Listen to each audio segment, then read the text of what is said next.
(4월 1일) 하나님의 뜻을 기준으로 삼으라. 마태복음 27장 11절에서 26절 말씀 보도록 하겠습니다. 우리가 고난주간 보내고 있습니다. 예수님의 십자가를 묵상하며 정말 그것이 내 사건이 되어야 의미 있는 일이기에 한 주간 우리가 정말 십자가에 대한 깊은 묵상과 또 회개와 또 절제가 있는 귀한 날들 되기를 소망합니다. 하나님의 뜻을 기준으로 삼으라. 오늘 특별히 이번 고난주간의 기초의 내용들은 지금 사무엘하 내용들 잠깐 쉬고 또 예수님의 그 일주일 행적에 집중하면서 재판 과정과 십자가에 달리시는 처형 그리고 부활과 부활의 증인에 이르기까지의 내용들을 다루고 있습니다. 특별히 오늘은 예수님이 빌라도에게 재판받으시던 그 내용을 다루고 있습니다. 예수님이 유대인들의 고발로 인해서 로마 법정에 쓰시게 됩니다. 왜냐하면 당시 로마는 헤롯 왕의 아들이었던 헤롯 아켈레오가 사실 성공적인 통치를 했다고 볼 수가 없습니다. 그래서 5대 총독이었던 우리가 잘 알고 있는 이 빌라도라는 총독이 직접 통치를 하게 됩니다. 그래서 사마리아 그리고 예루살렘 이 지역들을 총독이 직접 다스리게 되는데 생사여탈권, 즉 사형을 언도할 수 있는 권한이 바로 이 로마의 총독에게 있었기 때문에 기소는 자기들이 했지만 결국 사형에 대한 판결은 로마의 황제를 대신하는 로마의 총독에게 받아야 했기 때문에 지금 빌라도에게 예수님을 데리고 가서 그들이 예수님을 십자가에 못 박아달라고 요구하는 상태인 것입니다. 예수께서 총독 앞에 섰음에 총독이 물어 이르되 내가 유대인의 왕이냐? 예수께서 대답하시되 내 말이 옳도다 하시고, 빌라도는 예수님이 왜 이곳에 오셨는지 묻기 위해서 네가 유대인의 왕이냐라고 질문을 합니다. 그러자 예수님은 내 말이 옳도다 라고 대답하셨습니다. 이것은 사실 명분이 됩니다. 예수님이 인정하셨기 때문에 유대인의 왕은 헤롯인데 왜 자신이 왕이라고 하는가? 로마의 통치를 거부하는 것인가? 그래서 더 궁금증이 생긴 빌라도는 질문을 하게 됩니다. 그들이 너를 쳐서 얼마나 많은 것으로 증언하는지를 듣지 못하느냐 하되 한마디도 대답하지 아니하시니 총독이 크게 놀라워하더라. 그 말씀 이후에 예수님 자신에 대한 여러 가지 대제사장들의 말도 안 되고 억지스러운 이야기에 대답하지 않으시고 스스로를 변호하지 않으셨습니다. 이것이 굉장히 중요한 부분입니다. 예수님은 자신을 변호하지 않으셨습니다. 그런데 그 침묵이 누구를 변호하는 겁니까? 바로 모든 죄를 대속하시기 위해 십자가에 달리셨기 때문에 우리의 죄를 변호하시는 겁니다. 그래서 예수님은 침묵 가운데 정말 억울할 수도 있는 상황 가운데 한마디 말씀도 하지 않으셨습니다. 그러자 빌라도는 크게 놀라워하였다라고 성경은 기록하고 있습니다.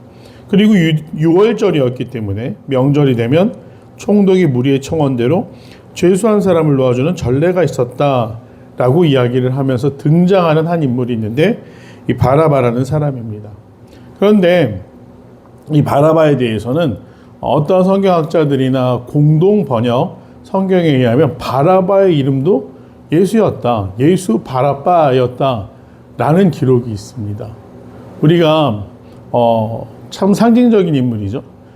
나사렛에서 오신 갈릴리에서 활동하시던 예수님은 메시아로 오셨고 우리의 죄를 구원하기 위해 아무 죄도 없이 기소를 당하셨는데 이 바라바라는 예수는 어떤 사람이었는가?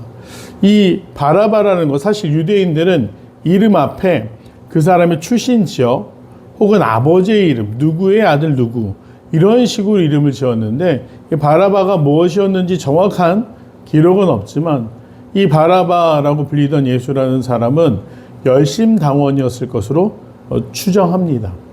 그가 강도였다라고 되어 있는 헬라어는 당시에 열심당원들, 즉 이스라엘의 독립을 위해서 비밀리에 결사되어 무장투쟁을 하고 있었던 사람들, 그들의 일부였을 것이다 라고 보기도 합니다.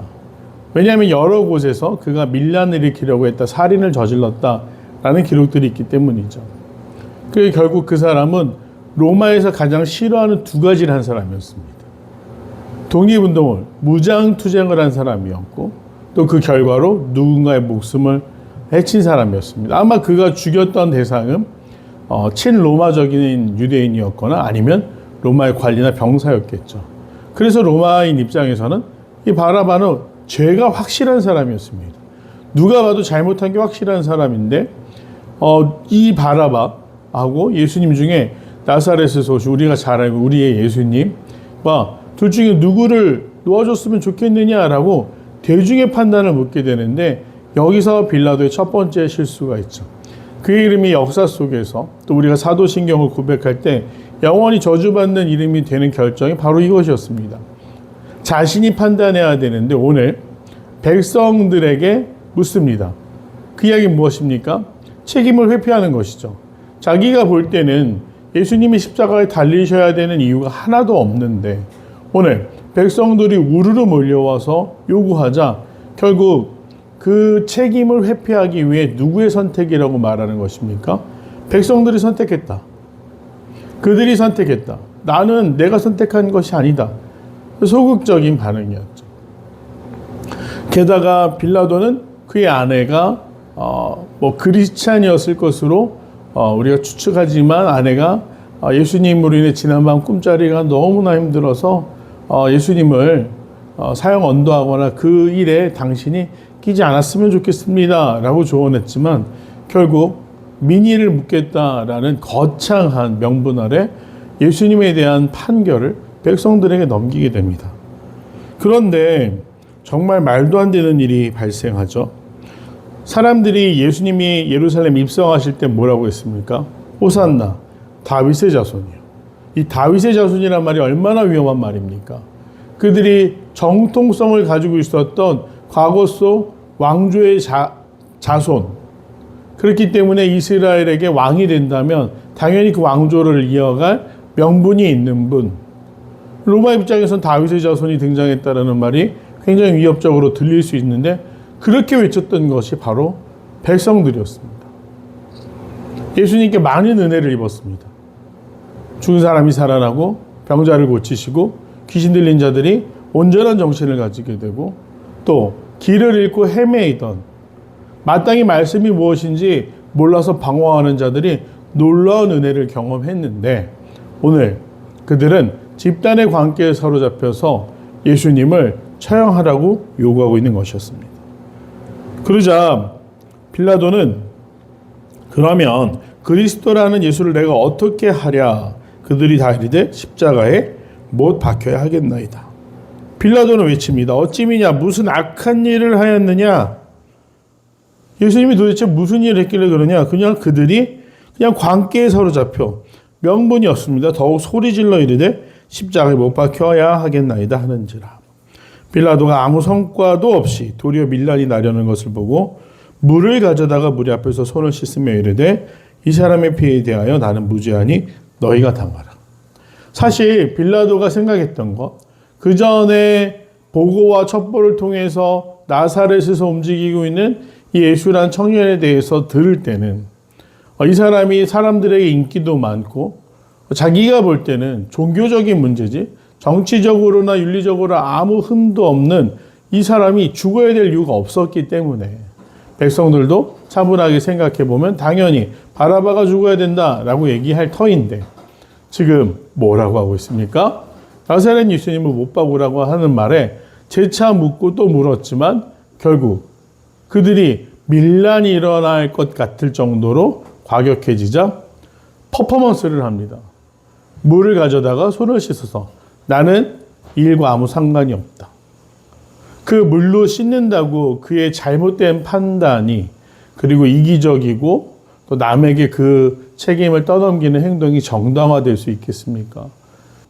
안타깝게도 빌라도는 이 어리석은 판단으로 그의 이름은 참 수치스러운 이름이 되어버립니다. 그리고 백성들은 어떻게 합니까?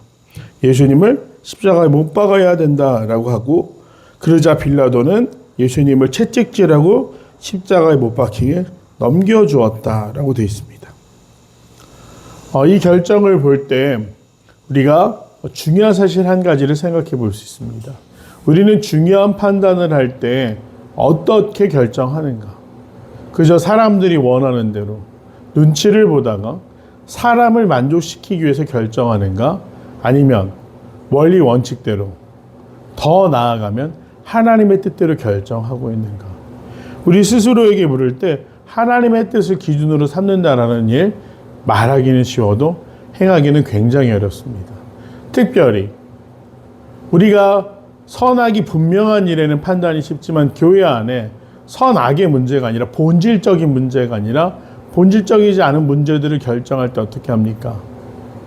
사실 양보할 수도 있는데 그저 상대방이 틀리기 바라는 그런 마음 때문에 내 것을 인정받고자 하는 마음 때문에 정말 영양가 없고 필요도 없는 분란이나 다툼이나 분쟁이 교회를 어렵게 할 때가 있습니다. 신앙생활 자체를 흔들 때가 있습니다. 교회뿐만입니까? 가정도 마찬가지입니다. 아내의 말이 오느냐, 남편의 말이 오느냐, 부모의 말이 오느냐, 자식의 말이 오느냐. 하나님의 말씀이 옳은 것이지 우리는 실수할 수밖에 없다. 그렇게 오늘 말씀을 통해 무엇을 배울 수가 있습니까? 고난주간을 보내면서 무엇을 우리가 생각해 보겠습니까? 가장 중요한 일. 나는 지금 하나님의 뜻대로 살고 있는가? 나는 지금 사람이 아니라 사람을 만족시키기 위함이 아니라 특정한 누군가를 만족시키기 위함이 아니라 정말 하나님을 위해 일하고 있는가? 선거가 가까우면서 많은 정치인들이 다시 기지개를 펴고 자신들이 옳다라고 이야기를 합니다. 분별할 수 있는 지혜가 있기를 바랍니다. 특정 정당이나 누구를 지지하라는 말이 아닙니다. 과연 하나님의 뜻대로 올바른 사람, 정직한 사람은 누구인가? 또 소망하기는 그 신앙이 있는 정치인들이 그렇게 결정했으면 좋겠습니다.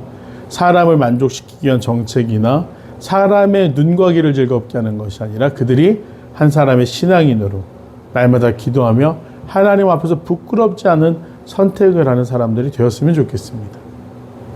비단 정치인뿐만 아니라 신앙을 가진 모든 사람들이 직장에서, 가정에서, 삶의 모든 영역에서 하나님께 부끄럽지 않은 삶, 하나님 앞에서 정말 우리가 부끄러워 숨지 않을 수 있는 그런 선택을 할 수 있는, 오직 말씀을 기준으로 선택할 수 있는 귀한 믿음의 사람들 되기를 간절히 소망합니다. 내용을 잘 보겠습니다. 예수님께서는 빌라도의 질문과 대제사장들과 장로들의 고발에 어떻게 반응하십니까? 예수님은 아무 대답도 하지 않으셨습니다. 한마디도 하지 않으셨다라고 기록하고 있습니다. 빌라도는 대제사장들과 장로들, 백성들의 요구에 어떤 선택을 합니까? 사실 빌라도가 백성들에게 너희들이 선택하라고 말한 이유가 있었습니다. 그는 유대민족의 특성을 잘 이해하지 못하고 강변 일변도로 유대를 통치했기 때문에 밀란을 경험해봤던 사람입니다. 그래서 이 예수님을 재판하는 과정 가운데도 민심이 흉흉해지자 그 협박에 굴복해서 부당한 사형 판결을 내립니다. 3번, 빌라도는 왜 무죄인 줄 알면서도 예수님을 십자가에 처형합니까? 예수님 무죄인 줄 알고 있었지만 유대 지도자들이 빌라도를 협박했습니다. 예수님을 놓아주면 황제 충신이 아니다 라는 식으로 이 협박을 했기 때문에 오늘 마태복음은 아니지만 다른 복음서에서 언급하고 있는 부분에서 당신이 만약 예수를 풀어준다면 황제 충신이 아니다 라는 식의 협박이 있었기 때문에 오직 자신의 안위를 위해서 예수님을 십자가에 처형하도록 내어주었습니다. 4번, 예수님의 무죄를 알면서도 군중의 뜻에 따라 정치적인 결정을 내리는 빌라도를 보며 무엇을 느낍니까? 이게 빌라도만의 문제가 아니라는 걸 우리 너무나 잘 알고 있습니다. 우리 자신이 매 순간, 매일 혹은 내가 중요한 순간들마다 이러한 어려움 또는 시험 혹은 선택의 길에 놓이게 됩니다. 하나님의 뜻대로 할 것인가? 아니면 사람들을 만족시키기 위해서 할 것인가? 가정만 보아도 일례로 연휴가 된다, 주일이 된다, 시험 기간이 된다. 어떻게 합니까? 아이들을 못 이겨서, 아내를 못 이겨서, 남편을 못 이겨서 내가 분명히 하나님 앞에 나가 예배해야 되는 게 우선이 돼야 되는데 여행을 선택하거나 시험을 준비하라고 말하거나 우리 정말로 많은 현실적인 타협의 순간들이 있습니다. 그때마다 우리가 빌라도가 하나님 앞에서 참 어리석은 판단을 했던 것을 기억하면서 하나님이 지금 우리에게 원하시는 건 무엇일까를 먼저 생각할 수 있는 믿음의 사람들이 되기를 간절히 소망합니다. 마지막 5번입니다. 내가 사람들의 분위기에 휩쓸려 잘못된 결정을 한 적은 언제입니까? 하나님의 뜻을 내 삶에 분명 세우기에 오늘 무엇을 실천하겠습니까? 저는 그래도 목회를 하면서 가능한 사람들 만족보다는 하나님의 뜻이 무엇인가 우선 물으려고 노력을 해왔습니다. 딱 한 번 딸애가 태권도 승단 심사를 주일날 하는데 예배를 빠지고 가도 되겠느냐라는 질문을 저한테 했습니다. 오랫동안 수련하고 또 승단이라는 것이 굉장히 이 아이에게 기쁨이 되는 일이었기 때문에 저에게 정말 간절히 부탁했습니다. 그래서 아내의 마음도 흔들리고 사실 제 마음도 그렇게 썩 편하지는 않았는데 분명하게 선을 그었죠. 예배가 우선이다. 우선 예배를 드리고 사실 승단 심사를 받기 위해서 주일날 다른 곳을 간다는 것 자체가 그걸 나한테 말했다는 것 자체가 너무나 화가 나고 속상한 일이지만 예배를 드리고 지각을 해서 가라. 만일 그래도 이게 순서가 남아있다면 괜찮겠지만 그렇게 갔는데 안 된다고 한다면 그건 어쩔 수 없는 거다. 제가 타협했던 건 거기까지였습니다. 예배를 드리고 늦더라도 가라. 사실은 마음은 주일날 아무 데도 가지 말라고 말하고 싶었습니다.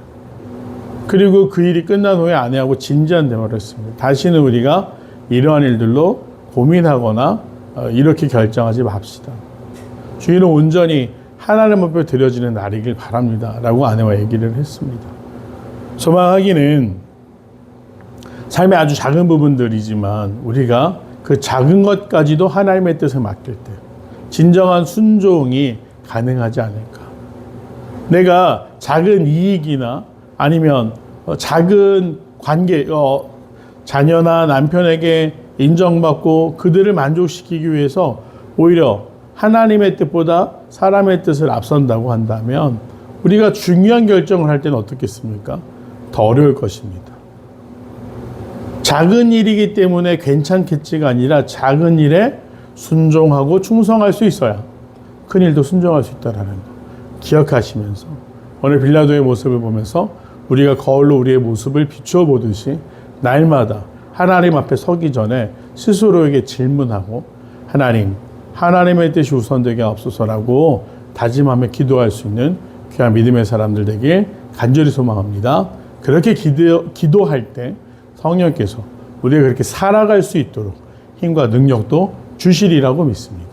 오늘 하루도 하나님의 뜻이 무엇인지 물으며 살아갈 수 있는 귀한 믿음의 사람들 되길 간절히 소망합니다. 기도하겠습니다. 은혜와 자비가 풍성하신 아버지 하나님, 우리가 두려움으로 인하여, 연약함으로 인하여, 또 주님, 우리가 얽혀 있는 관계 속에서 누군가를 실망시킬까 봐 두려워하며 때로는 하나님의 뜻보다 사람의 뜻을 우선할 때가 있습니다. 이런 연약한 어리석은 우리의 마음을 용서하여 주시고 오직 성령으로 충만하여 하나님을 온전히 신뢰함으로 하나님의 뜻이 우선되게 하옵소서. 작은 일에 충성할 수 있는 믿음을 주옵소서. 그리하여 하나님이 나를 위해서 예비하신 거룩한 길에서 떠나지 않게 하시고 주여 그 십자가 사랑 가운데 떠나지 않을 수 있도록 늘 하나님 뜻에 순종하며 하나님의 놀라운 역사를 경험할 수 있도록 귀한 성도들과 동행하여 주시옵소서. 감사드리며 사랑하는 예수님의 이름으로 간절히 기도드립니다. 아멘.